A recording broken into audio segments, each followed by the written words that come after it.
पढ़ लिया? Question number 35. A businessman employs 12 sewing machinists, but he is aware that 10 are better workers than others. So there are 20 machinists and the owner himself know कि उसमें से 10 अच्छे हैं और 10 कम efficient हैं. He knows that difference. He is considering conducting a training program for his 10 less efficient machinists to increase their efficiency to be equal to that achieved by the better workers. वो training programme conduct करना चाहता है for the less efficient workers, the 10 which are less efficient, to make their efficiency equal to the better workers. जितने better workers की efficiency है उसके बराबर पे आएगी इनकी efficiency because of this training program. Relevant data are as follows. There is one sewing machine for each machinist. हर एक machinist के पास एक machine है, मतलब we have 20 sewing machines. All the machinists are engaged on similar work and are paid rupees 2.2 each good garment produced on piece work system. So the wage rate is on piece rate basis. For every good garment, we are paying 2.2 rupees. To rectify each rejected garment cost rupees 4. This work is done by a subcontractor. So wherever there is a rejection in the garment, if a machinist has produced a rejected garment, उसके लिए हम उसे कुछ देते नहीं है. We are not paying him any wages. Instead of that, we have to give it to a subcontractor to get it rectified, जिसके लिए हमें पे करना पड़ता है एक्स्ट्रा 4 rupees. मतलब अगर गुड गारमेंट्स प्रोड्यूस होते हैं तो कंपनी का एक्सपेंसेस 2.2 rupees, whereas अगर रिजेक्टेड प्रोड्यूस होते हैं तो अवर expenses 4 rupees. Garment machining department operates 2000 hours a year. 2000 hours department काम करता है. That means all the 20 machines will be run for 2000 hours.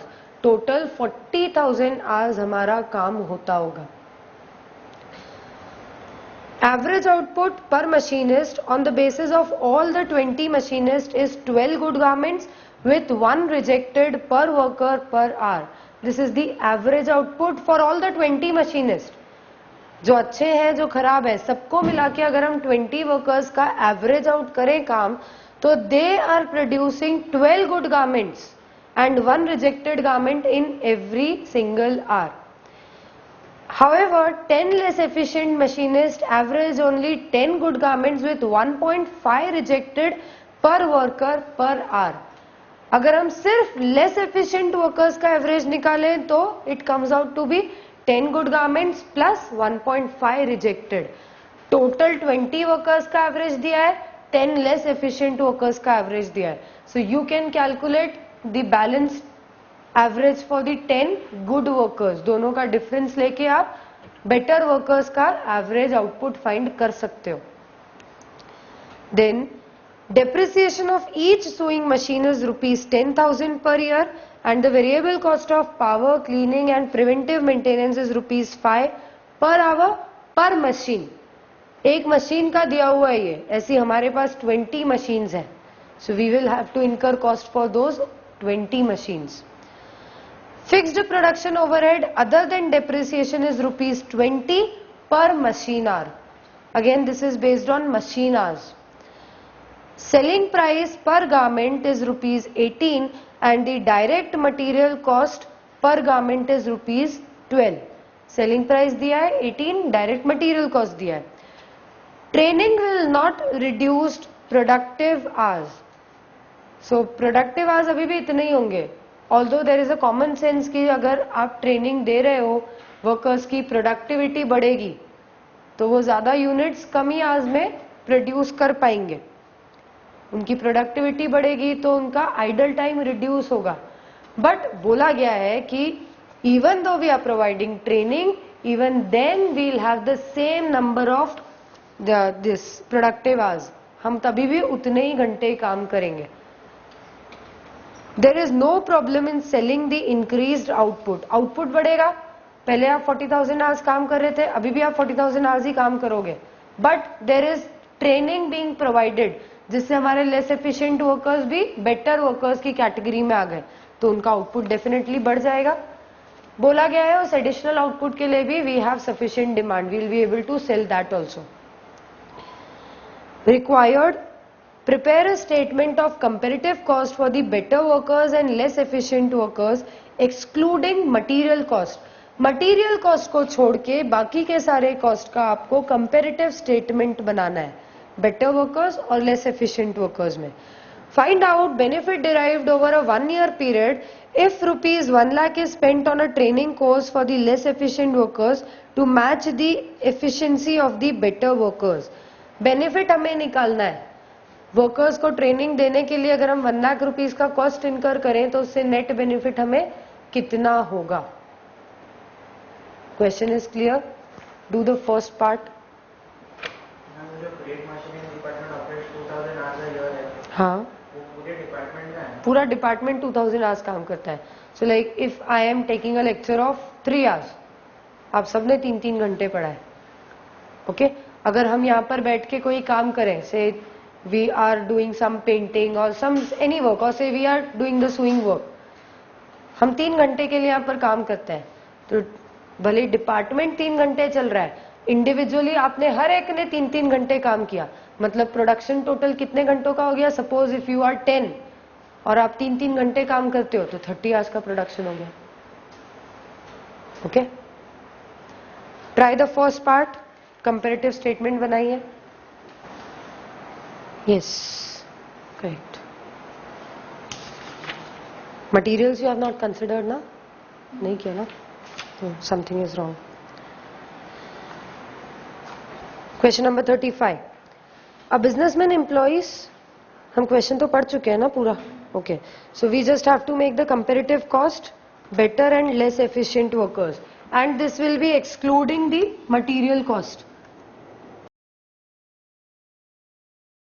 Better और लेस एफिशिएंट वर्कर्स के बीच में हमें कॉस्ट कंपैरिजन शीट बनानी है। सबसे पहले हमें दिया हुआ है wages cost, the wages which we are paying at the rate of 2.2 per good garment.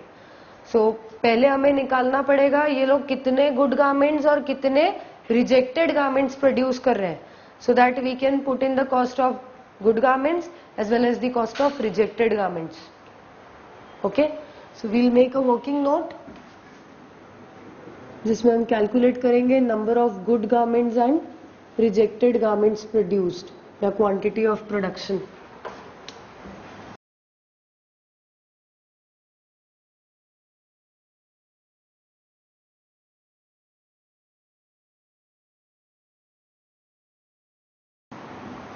Better workers, less efficient workers and total.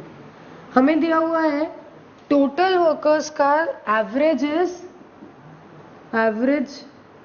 Good garments produce by the total workers are 12 per our. अगर हम overall 20 workers की बात करें तो वो 12 good garments produce करते हैं। Okay, this is per our. और अगर सिर्फ लेस एफिशिएंट वर्कर्स की बात करें तो वो 10 गुड गारमेंट्स प्रोड्यूस करते हैं पर आवर। 1 घंटे में हमारे सारे वर्कर्स मिला के 12 पर वर्कर पर आवर प्रोड्यूस करते हैं। वेराज अगर हम सिर्फ लेस एफिशिएंट की बात करें तो they produce only 10 good garments पर वर्कर पर आवर। इसका मतलब टोटल गुड गारमेंट्स हम बोल सकते हैं कितने प्रोड्यूस होते होंगे 1 घंटे में, total good garments per hour. So each worker is producing an average of 12। 1 घंटे में हर एक वर्कर 12 गुड गारमेंट्स प्रोड्यूस कर रहा है and we have in totality 20 workers. So we can say total 240 good garments must be produced per hour. 1 घंटे में 240 good garments produce होते होंगे। वेराज अगर हम लेस एफिशिएंट को देखें तो हमारे पास 10 लेस एफिशिएंट वर्कर है जो 1 घंटे में 10 ही गुड गारमेंट्स प्रोड्यूस कर रहे हैं। So we must be producing 100 good garments less efficient workers 1 घंटे में 100 गुड गारमेंट्स बनाते हैं, जबकि ओवरऑल टोटल अगर देखें तो टोटल 1 घंटे में 240 गुड गारमेंट्स बनते हैं। इसका मतलब बाकी के 140 गारमेंट्स हमारे बेटर वर्कर्स बनाते होंगे। द बैलेंसिंग फिगर, ये हमारे बेटर वर्कर्स बनाते होंगे। Out of 240, 100 are being made by the less efficient, so 140 should be made by the better workers. That means better workers का एवरेज हो गया 14 per hour। 10 वर्कर्स मिलके 140 बना रहे हैं, तो ऑन एन एवरेज एक वर्कर 14 गुड गारमेंट्स बना रहा होगा। सिमिलरली अगर हम रिजेक्टेड देखें तो एवरेज रिजेक्शंस हमें दिए हुए हैं। इन टोटालिटी 1 घंटे में एक वर्कर एक रिजेक्टेड बनाता है। अगर पूरे 20 वर्कर्स का हम एवरेज देखें तो 1 घंटे में एक रिजेक्टेड बनता है एक वर्कर से। वेराज लेस एफिशिएंट का एवरेज है 1.5 रिजेक्टेड पर आवर, करेक्ट। तो टोटल रिजेक्टेड गुड्स हमारे कितने बनते होंगे पर आवर? 1 घंटे में टोटल रिजेक्शन कितना होगा? 20 वर्कर हैं जो काम करते हैं, हर एक वर्कर 1 घंटे में एक यूनिट रिजेक्टेड बनाता है, तो टोटल 20 रिजेक्टेड बनते होंगे। लेस एफिशिएंट 10 वर्कर हैं and they produce 1.5 defectives in 1 hour, so that means हमारे लेस एफिशिएंट वर्कर्स 15 रिजेक्टेड बनाते हैं। So out of these total 20, 15 rejecteds are produced by the less efficient workers, मतलब बाकी के 5 हमारे बेटर वर्कर्स बनाते होंगे। So that means better workers का एवरेज है 0.5 पर आवर। 10 वर्कर मिलके ये 5 रिजेक्टेड बनाते हैं, तो एक वर्कर 0.5 बनाता होगा। Okay, now using these information let us calculate the total cost. So we have wages cost. हम हर एक गुड गारमेंट के लिए 2.2 रुपीज दे रहे हैं वर्कर्स को। बेटर वर्कर्स 1 घंटे में मिला के टोटल बनाते हैं 140 good units. This is for 1 hour made by all the 10 better workers. सारे 10 बेटर वर्कर मिलके 1 घंटे में बनाते हैं 140 गुड यूनिट्स। और हमारा जो फैक्ट्री है टोटल 2000 आवर्स काम कर रहा है हमारा डिपार्टमेंट, दैट मीन्स टोटल इतने गुड यूनिट्स बन रहे होंगे। हर एक गुड यूनिट पे we are paying 2.2 rupees as wages, so this must be the wages cost for the better workers.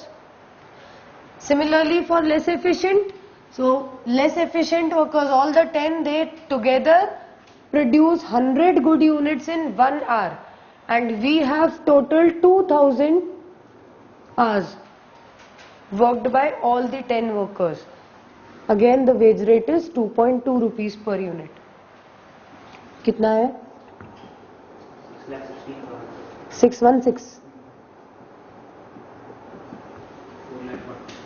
and 4,40,000. This is the wages cost. इसके बाद next हमें दिया हुआ है रिजेक्टेड को रेक्टिफाई करने का cost, rectification cost. Rectification cost बोला है इट इज 4 रुपीज पर रिजेक्टेड गारमेंट। बेटर वर्कर्स कितने रिजेक्टेड बनाते हैं? तो 1 घंटे में सारे 10 वर्कर मिला के बनाते हैं 5 rejected garments and they do the production for total 2000 hours, मतलब टोटल 10,000 रिजेक्टेड बनते होंगे। और हर एक रिजेक्टेड के लिए हमें 4 रुपीज पे करना पड़ता है। So we must be paying 40,000 as rectification cost for the rejected units produced by better workers. Less efficient अगर हम देखें तो लेस एफिशिएंट टोटल 15 यूनिट्स बना रहे हैं 1 घंटे में। ऐसे 2000 घंटे वो काम करते हैं and we are paying 4 rupees per unit, so this will be 1,20,000 total rectification cost हमें पे करना पड़ता है for less efficient workers. Next, first point हो गया, सेकेंड हो गया, थर्ड हो गया, फोर्थ भी हो गया, फिफ्थ भी हमने कर लिया, sixth Depreciation of each sewing machine is 10,000 per year. We have 10 better workers, that means 10 sewing machines है हमारे पास. हर एक sewing machine का depreciation is 10,000. So for better workers, the total depreciation will be 1 lakh. Similarly, less efficient भी हमारे पास 10 workers है और 10 machines है. So per machine we are incurring depreciation of 10,000 rupees. Total cost will be again 1 lakh. Next is variable cost of power, cleaning, etc.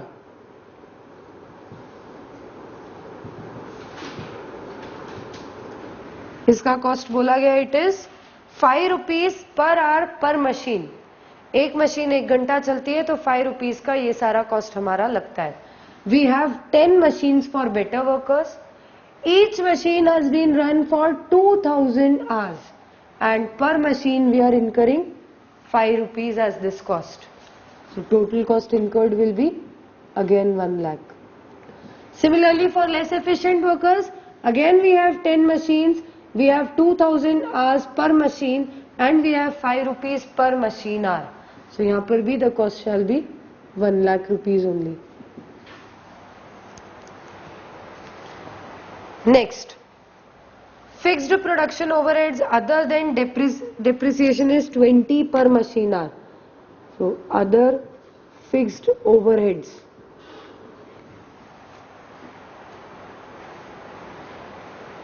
They are 20 rupees per machine hour. यहाँ पर हमारे 10 machines है, 2000 hours काम कर रही है. So we have 20,000 machine hours and we are incurring 20 rupees for 1 machine hour. तो total cost कितना लगेगा? 4 लाख.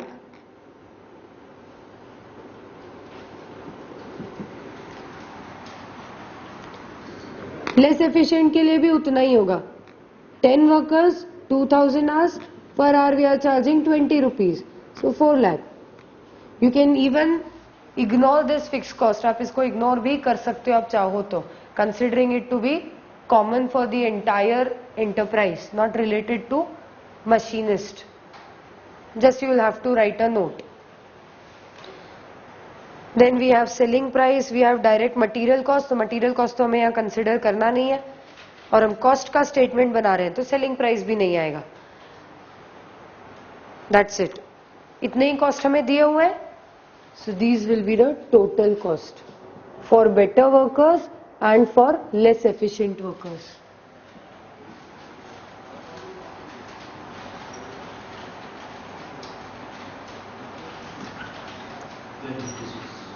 $1256. 11,60,000. किस किस का सही था? इसमें ऐसा क्या डिफिकल्ट था that you could not do? कहाँ हुई मिस्टेक? केतकी क्या रह गया?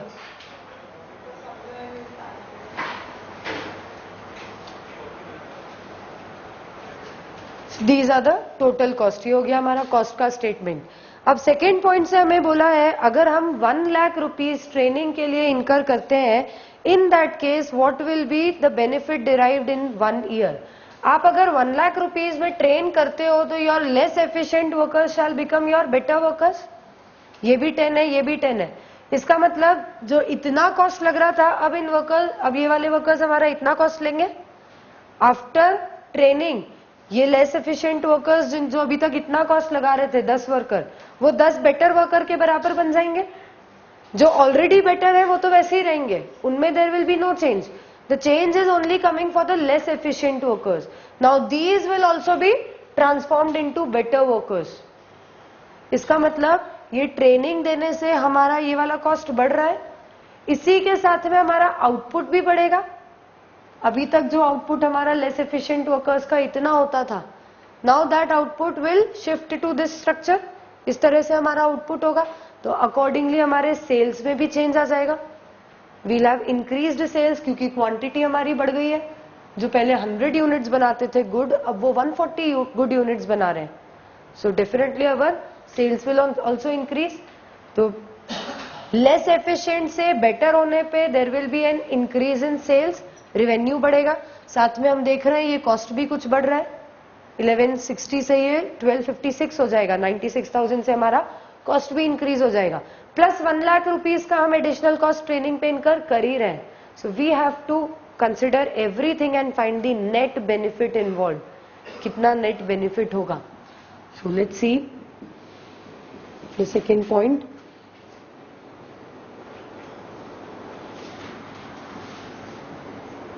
Increase in revenue. रेवेन्यू कितना बढ़ेगा. तो बेटर वर्कर्स जो है वो 140 तो गुड गारमेंट्स बनाते हैं प्लस 5 रिजेक्टेड गारमेंट्स बनाते हैं.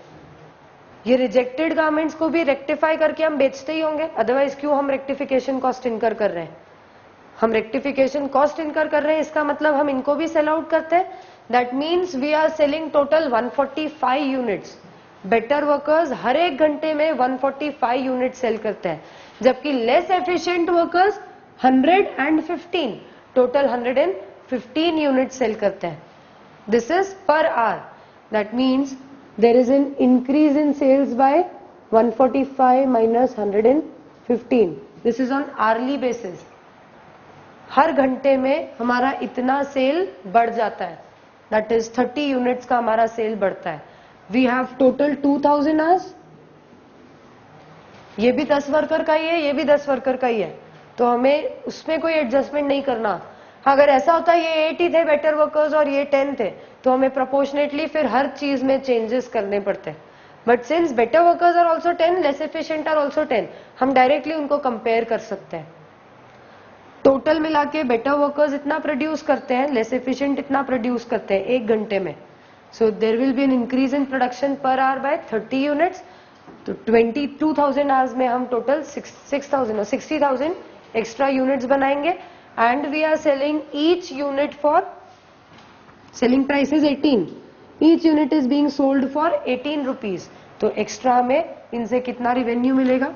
60,000 इंटू 18, 1,80,000, 10,80,000.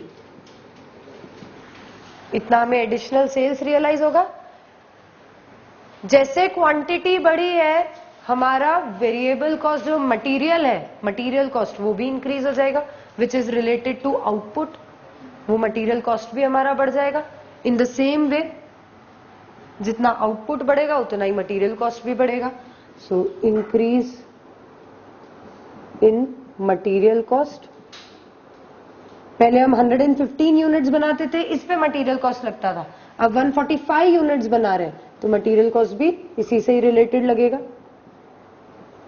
टोटल इतना 60,000 का एडिशनल प्रोडक्शन हो रहा है.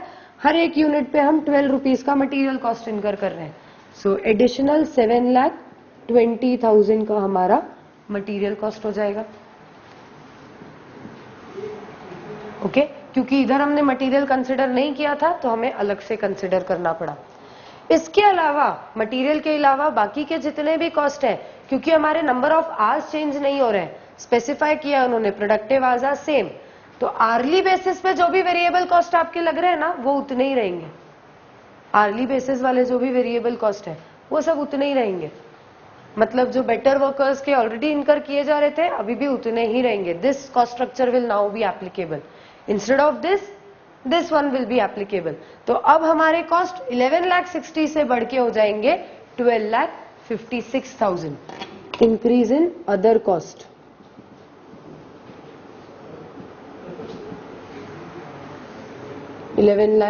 Sorry 12,56,000 minus 11,60,000. 96,000 से हमारे बाकी के सारे कॉस्ट बढ़ रहे हैं. And we are incurring additional training cost. ये सब कुछ करने के लिए हमें एक्स्ट्रा ट्रेनिंग कॉस्ट इनकर करना पड़ रहा है 1 लाख रुपीस का. So what will be the net benefit.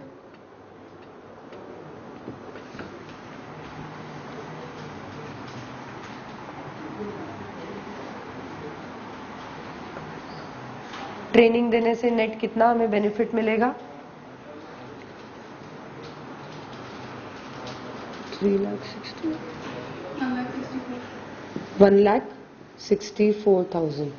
This shall be the net benefit derived by providing training to our less efficient staff. Clear hai? Any doubts?